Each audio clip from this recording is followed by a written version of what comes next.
Celso Ribeiro Brasiliano, somos da Brasiliano Interrisc e vamos comentar aqui um pouco sobre a questão estratégica hoje, sobre um risco que é a questão do risco político. Então vamos verificar se isso pode impactar ou não nossas empresas. Vamos falar sobre o risco político do atentado do candidato Jair Bolsonaro que ocorreu nessa última quinta-feira, 6 de setembro, lá em Juiz de Fora. Vou começar falando e fazendo duas perguntas básicas. Primeira, o atentado à vida do candidato Jair Bolsonaro é um risco político para o Brasil? É ou não é? Segundo, este atentado coloca em exposição, em risco, a nossa democracia?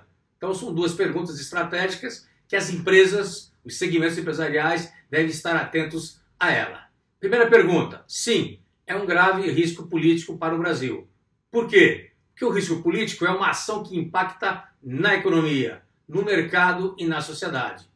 O risco político balança a credibilidade do Brasil, como aconteceu com o atentado do Bolsonaro, deixando o Brasil com o quê? Com um clima de instabilidade. Quer dizer, para fora do Brasil, o pessoal fica receoso de colocar dinheiro aqui dentro, por exemplo. Este atentado atingiu em cheio o quê? A nossa essência, a nossa identidade.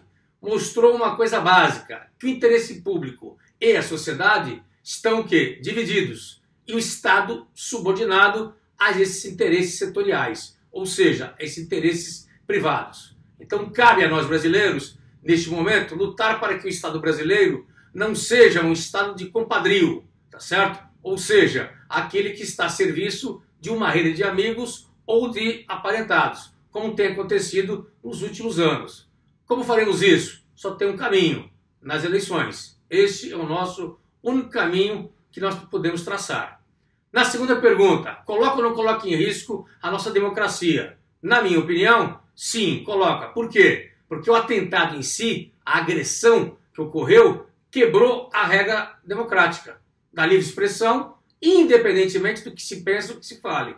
Não interessa, não se pode partir para a violência. O atentado demonstrou uma falha gravíssima do Brasil da falta da autoridade pública, que é a mais grave de nossas. Por quê? Porque não tendo autoridade pública, a violência física e verbal, elas se misturam em todos os assuntos da sociedade e do poder público. E aí temos como consequência o que vimos, o atentado, quer dizer, a quebra das regras constantemente.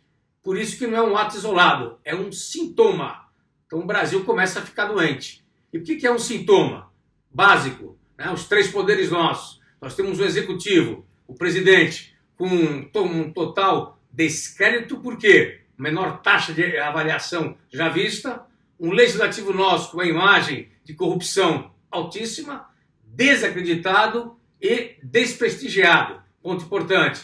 E por último, o judiciário, que está começando a dar sinais, a dar sintomas de quê? De partidarismo. Ele devia ser totalmente o quê? Neutro, na verdade, mas está dando sinais de partidarismo, de política e de divisão.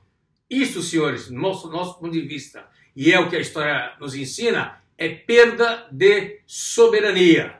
E a soberania é a autoridade pública, com a coordenação e harmonia com os três poderes, com o compromisso do povo. Quando os três poderes não se comunicam, não possuem ligação e não têm harmonia, nós temos o quê? Um princípio de anarquia. E isto é muito perigoso.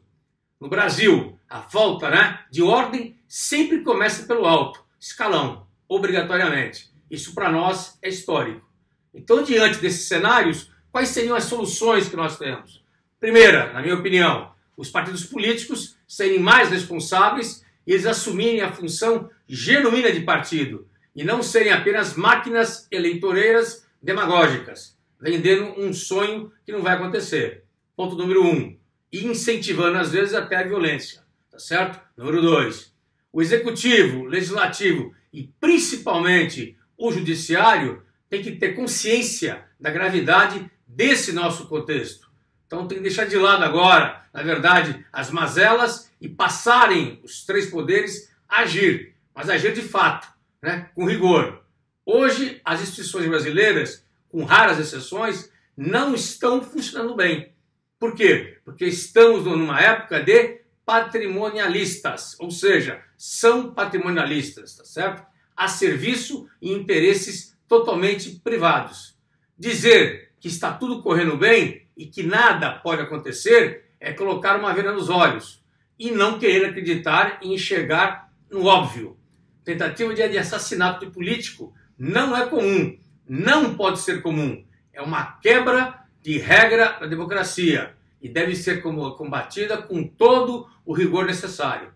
Com estas duas incertezas críticas, devemos, os gestores de riscos, elaborar cenários prospectivos e monitorar esses acontecimentos. Por quê? Para que as empresas e a sociedade nós não sejamos pegos de surpresa. Okay? Esse é o meu recado, essa é a minha interpretação. Espero que ajudem. Desejo boa sorte para nós brasileiros. Muito obrigado. Até o próximo Risco no Ar.